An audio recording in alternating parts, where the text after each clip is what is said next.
At this point, I'm convinced that the planner piece just doesn't exist, but the good news is that I managed to use some of the notebooks I purchased. Small ones. So in today's video, I'm going to share my planner routine and hopefully inspire you with some ways to use your planners. By Sunday evening or Monday morning, I have all of my spreads for the week photographed and ready to go. First, I pick up my social media planner, which I made the whole video about, so I'm not going to get into that in too much detail, but I'm writing off all the tasks for the week and all my video and sticker sheet ideas on the left side in the dashboard planner, and then assigning a day that's best to get them done in an effort to streamline the process. I don't reference this too much as I feel like it's out there, out of my brain, and I can concentrate on the other bits at this point.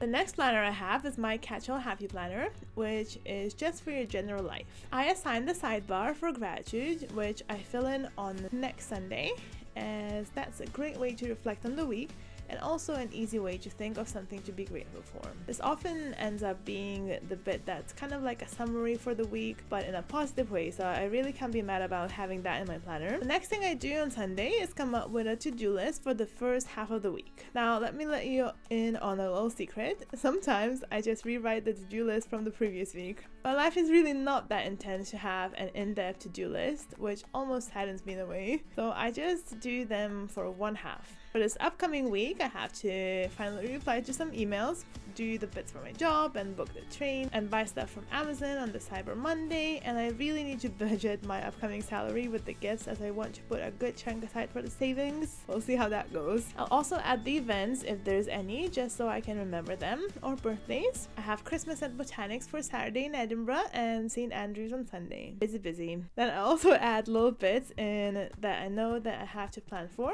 like workouts. I would love to assign a day for them ideally, but I also sometimes just add them in later. At this point, that's my Catch-All planner done, and thus also my planner routine completed for Sunday or Monday morning. Yay!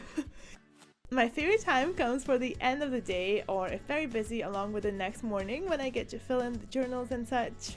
The most fun I get is to mark off all my trackers. I mark my mood, which is usually either work was okay, hate my job, amazing day, productive day, or lazy day, or a date night, or very rarely, a social day. To be fair, almost all my social days are also amazing days. It's so fun to see it filling them up now that I've been doing it for a while. Gives you a nice perspective as well, especially in work, because I think that the work is just the worst, and then I see that work was actually okay.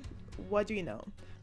Next, we have my workout trackers. I have this calendar one when I get to mark it off with a zig marker again, and I get to mark off my workout tracker that I made for myself, sort of like a plan, using these Tombow brush pens to mark those ones off. And I also have the monthly habit tracker, which again operates the zig marker principle, as I'm obsessed with the little dots. What can I say? Next, I have my gratitude journal and the journal. I write about my day in my big Happy Planner journal. I do like documenting a lot, and I do get a lot of joy out of filling these sections, so I try and do it every day, every couple of days. As I've mentioned, I don't have that much going on, so it's hard to remember the little bits sometimes, and this makes them matter just a bit more. I'm using a skinny Happy Planner for gratitude, and I'm just filling these boxes most of the times with one or two things I'm most grateful for that day. I try and find something within the day, but if I can, I'll write something generic like my health or that work wasn't too busy or horrible.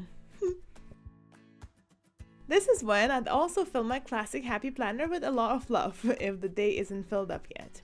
See, I have a sort of a disease where I just have to have the pages all filled up. I don't know what that is. I've seen someone in the planner community actually just write to-do lists and leave so much white space, and I'm very inspired by that.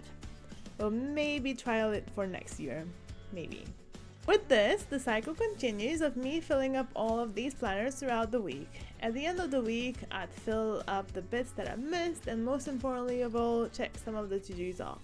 At the end of the week, I also write down all the things I spend my money on and add them onto the tables in my financial planner.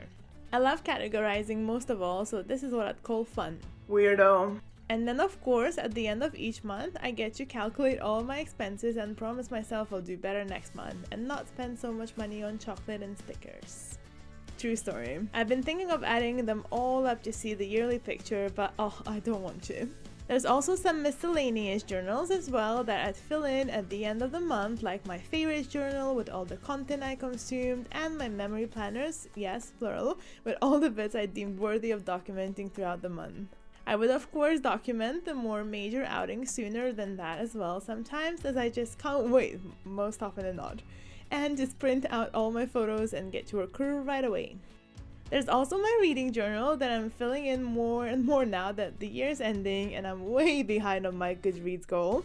I find it so satisfying to fill in all of these sections with the book I read and to make a list and of course color it in according to its category. Bonus points if I get to mark off these bingo or alphabet pages. I print out little covers for the books and make a tiny spread. Just divide the page in two and assign each half to a specific book and write down the title in that, and then a quote from the book and of course my evaluations. This was also meant to be the teachings for the non-fiction books, but I have to be honest with you guys, I have not started to do that yet. It's funny as this was meant to be the page for the second brain, which is literally all about it, and I have not filled it in at all. What planners are you guys using and how are you filling them? Let me know in the comment section down below. If you like this video, you might also want to check this one out that's all about the easy ways to decorate your planners. Thank you so much for watching and I shall see you in my next craft session.